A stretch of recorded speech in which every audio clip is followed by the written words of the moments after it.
Hey guys, I have here today the new Oura Ring 4, which is the newest iteration of this popular product. I've been an Oura Ring wearer for 3 years now, where I started with the Ring 3 Heritage iteration, which was the one with a little flat top that kind of had like sharp edges here, which I really did not like. So when they introduced the Heritage model 2 years ago, I upgraded to that.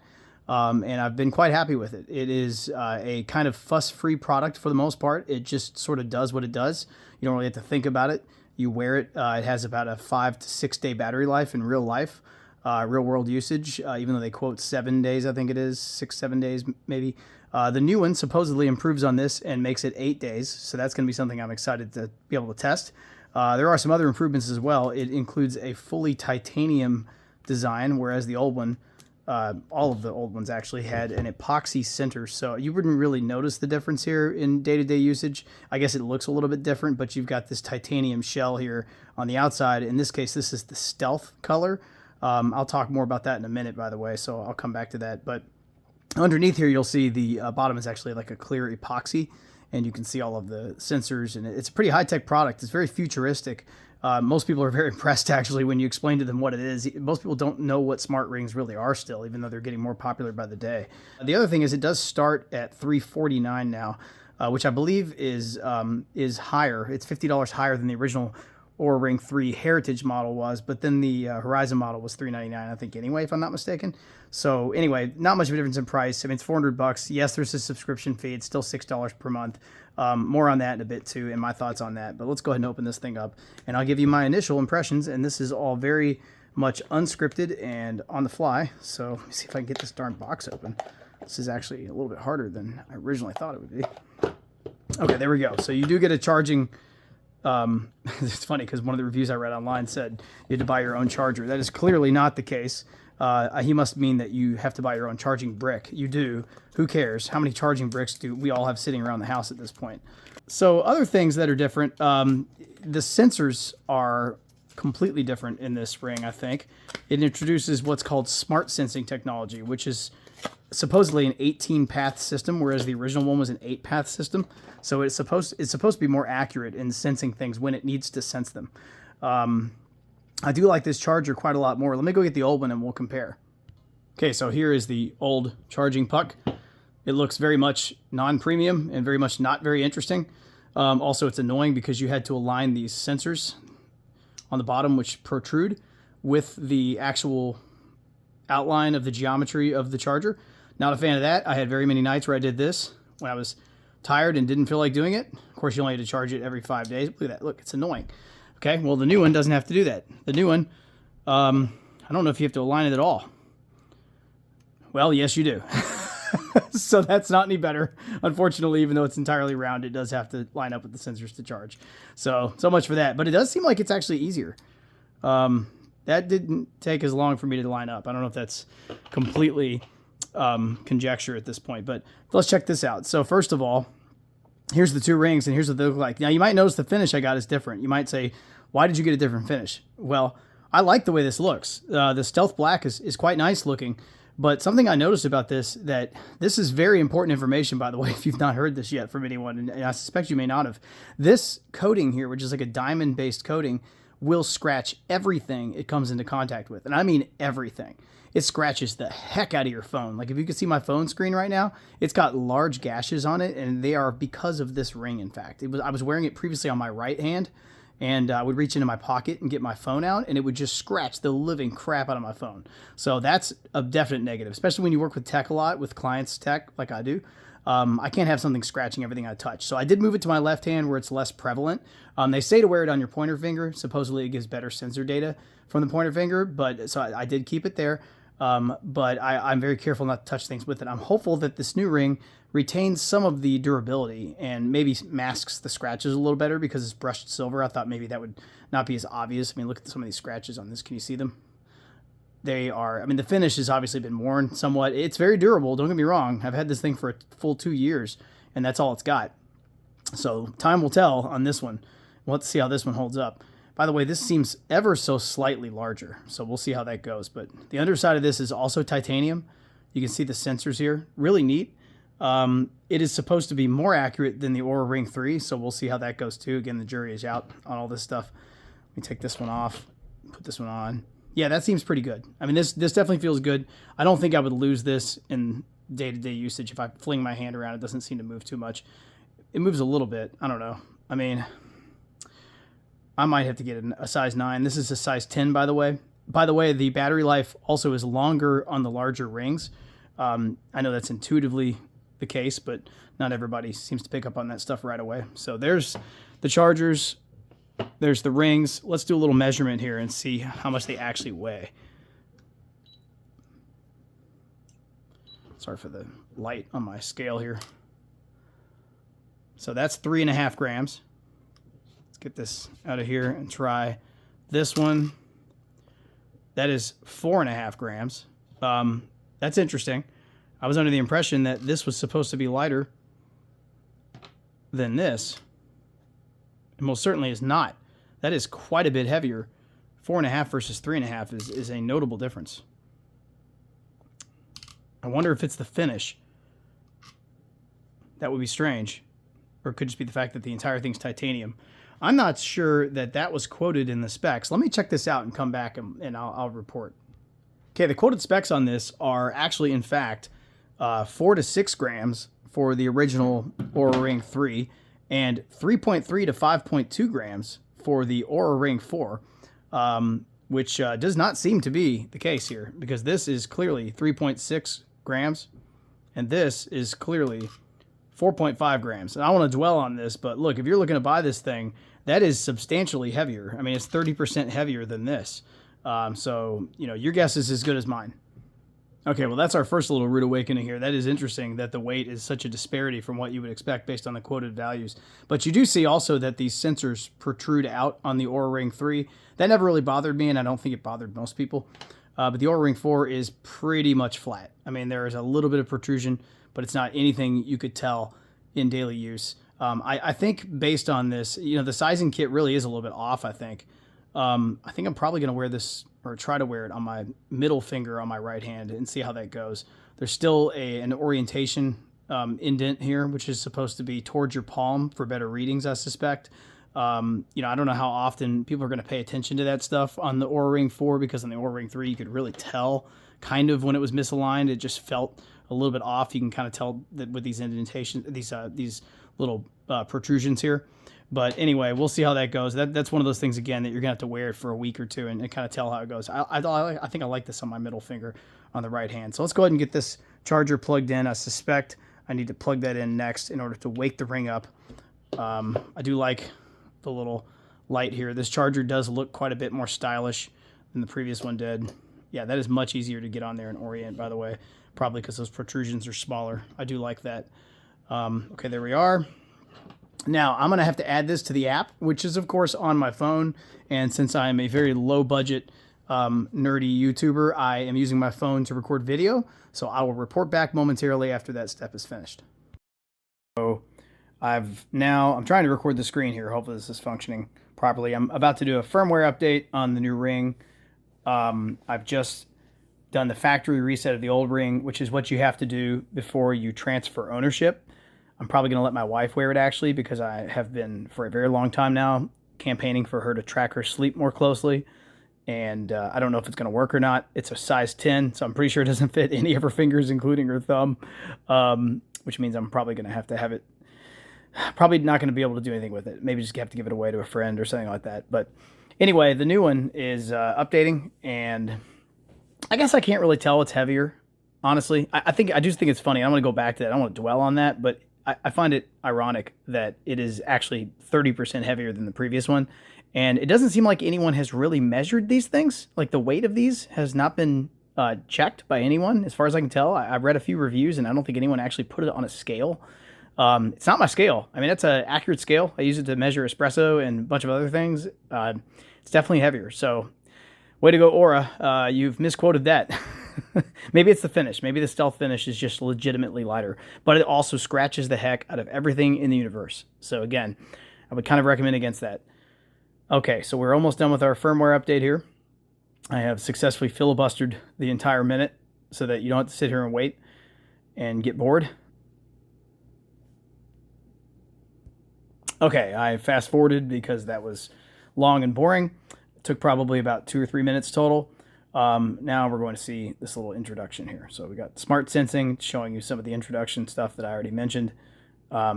Dimple is supposed to go toward the palm. Okay, let's go ahead and do that now. Let's try again. It actually did try to sense, apparently. Okay. There we are. And it's on my middle finger. So hopefully this works well and does not scratch everything. We will test that later. Wave hello. All right. There we go. That's pretty cool. And here we are. Now, you can see in the app here, in case you're not familiar with this ring, it's pretty cool. It's got all kinds of metrics, and you can really drill down. This is the new app design. It is different. It's got these 3 tabs at the bottom. Today, which is like information about what's going on now, with your readiness and stuff. We'll go into that in a minute here. Vitals, which shows a little bit more about those things at the top, and then health, and this shows you like resilience. How resilient you are based on your recovery metrics, which is, like how well you have downtime during the day and at nighttime, and how well you recover during sleep. So it has all these things that it takes into account. And then of course, heart health as well shows, how much younger or older you are cardiovascularly based on some metrics that it measures. And then cardio capacity, which is really more of an estimate. That's like a variance based on a baseline from what I've read. Obviously, this is not as accurate as an actual VO2 max test with like a mask and like, running on a treadmill and all that kind of stuff. But it's pretty cool. So you can do a 6-minute walking test, and it kind of gives an estimate of your likely VO2 max. So anyway, that's pretty cool. So if you go back to today here, up at the top, you can see readiness. It shows you, look at these metrics. I mean, this is why I love this product. Resting heart rate shows you what that is at night. This is measured during sleep, by the way. Mine is quite low, actually, for my age. I'm 42 years old. Heart rate variability, HRV, which is a very important metric when it comes to longevity and overall health. These are some things that affect that. Really cool, right? Look at this. Party. This is based on community discoveries. It's really cool. And then all of these other things. And of course, you can drill down on any of these. Body temperature, which is your core temperature. You can use this sometimes to predict like illness. Some of these other things as well, like your HRV will drop along with your body temperature sometimes going up. Respiratory rate, of course, you know what that is. And this is the overall readiness score based on how well you slept that night and some other metrics such as that. So, and then down here it shows you, a much more granular breakdown of all these things. So really, really cool. This is throughout the night. Look at this. It shows you these graphs. I mean, supposedly the metrics here are, especially the sleep, which is my favorite thing. And the primary reason I got it, I kind of got indoctrinated after reading a book or watching an interview or something with Matthew Walker, who's maybe a bit of a pop doc when it comes to sleep. He's kind of like a household name in sleep medicine now, but I think it was with like Sam Harris or somebody he was talking, and it was a really compelling interview. So I bought his book, which is called Why We Sleep, I think it is.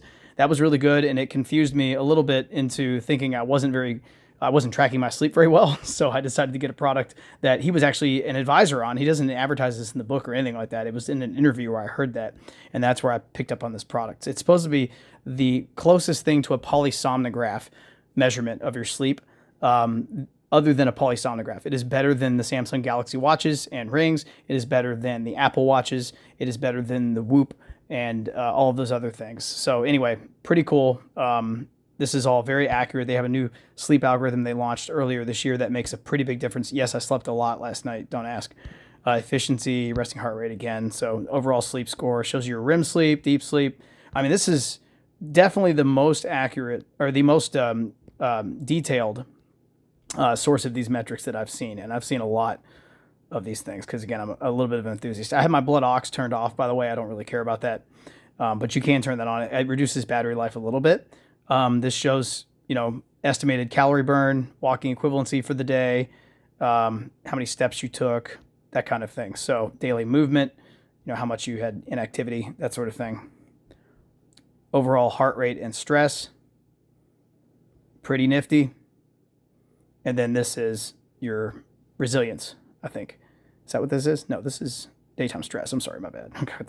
Sorry, the thing is covered up by I never drill down this far into this stuff typically, but you've also got all these things, and you can go into these and look at trends, and you can see, over time how things have been trending upward or downward. This is your activity score for the month, for instance, on average, in the week, You can look at your sleep score, which is really illuminating.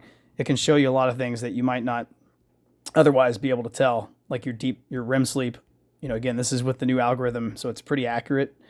It's been using that since I think May or maybe April of this year, perhaps. So mine did fluctuate more back then, and it doesn't fluctuate as much now because the algorithm seems to be more accurate. Again, you can look at all these things. So this is really cool. Supposedly the Oura Ring 4 will be more accurate than the 3 in spite of the fact that it uses less battery, according to Oura. Now, I don't know if I trust them after this whole weight debacle, but they say it will last up to 8 days on a charge.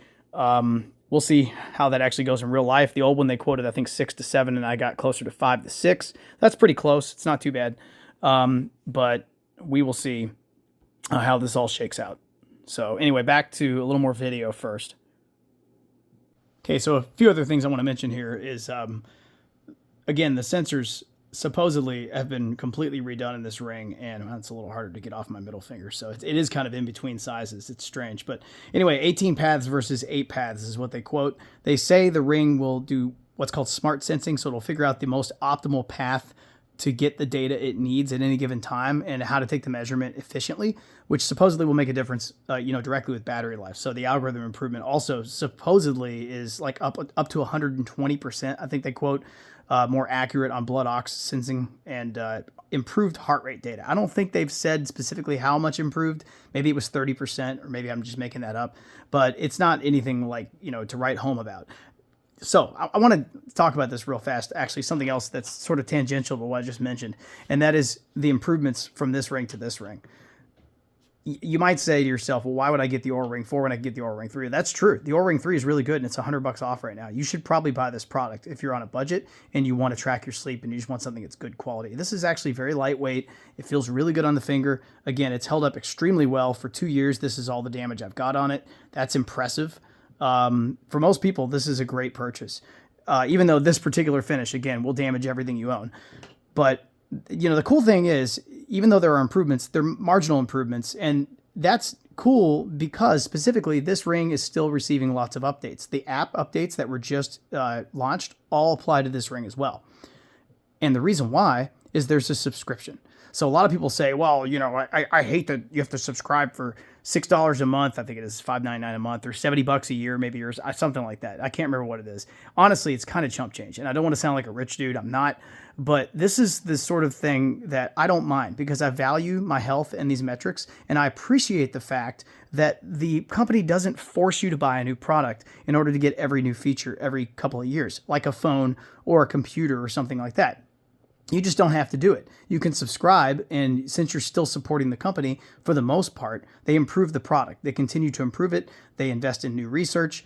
Yes, you're padding their pockets, and yes, it's going directly to profit as well, but some of that goes back into maintaining the app and the product, and I just think that's cool. So I'll get off my soapbox. I wanted to talk about that because I feel like far too many people just don't run a business or don't quite understand the cost structure of these things and the cost of ROI and the incentives. I mean, there is an incentive structure at play here. Whether or not you think that they're going to put this money to good use, they are still competing with other products. So if they're charging you a subscription, you better bet some of that's going to go toward the benefit of the user, or they're not going to stick around very long, or they're just going to stop charging subscriptions eventually out of pressure from the market. So anyway, enough about that. I really wanted to talk about that. So there are more sizes for the 4 also. The Oura Ring 3 came from sizes, I think it was 4 to 15. Oura Ring 4 goes to 6 to 13. 613 to 4 to 15. I said it backwards. So you actually get a smaller size, down from 6 to 4, and you can go all the way to 15 from 13. So it's 2 sizes either direction increase. So that's pretty cool. I think that's pretty much it. Honestly, almost everything else about these is identical except for the fact that they redid the sensor design and that sort of thing. And it's, again, the jury's out on how well that's going to work. Also how well this is going to hold up. This is a new finish. I think it's called PVD, if I'm not mistaken.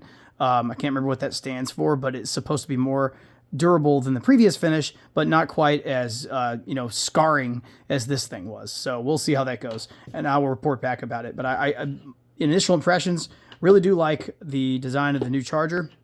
It's much more premium and higher end looking. It definitely looks more like an Apple product, perhaps, with this aluminum finish and the same exact color that you get in like a MacBook or something, or maybe an XPS Dell laptop. I do really like the look of this as well. This is very attractive. It is ever so slightly larger.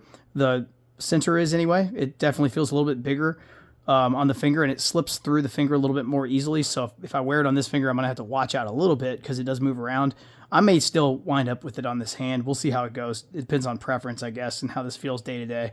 I'm really used to having a ring on that finger now because I've worn this one for so many years, 3 years now. But I'm a little taken aback by the fact that this ring is substantially heavier than this one, and it's exactly the opposite of what they quoted. So just beware. If you're going to buy this thing and you actually care about weight, maybe you do notice those things more than the average person. It definitely is quite a bit heavier. So out of curiosity, let's see how much my normal wedding ring weighs. Can I do that on video? Yep, I got it off. This is 5.9 grams. So, I mean, you know, it's definitely not out of bounds for a ring. 4.5 is pretty lightweight. Of course, 3.5 is quite a bit more lightweight. So anyway, take that as you will. All very cool. Really neat product. I'm excited about it. We're going to see how well it holds up. I'll report back in weeks, months, whatever it is. Or if you have questions, please leave them below. And by the way, if you like this video, if you like all my videos, I like to think I do this a little bit differently than most people. I'm really bad at editing, but I have a very interesting approach, I hope you'll think, to reviewing and observation of the things that are good and bad about products. Please subscribe. Please check out the videos that I've posted previously and support the channel. And maybe I'll continue to make more. It's just a little side project for fun. So thanks again, YouTube. Talk to you soon.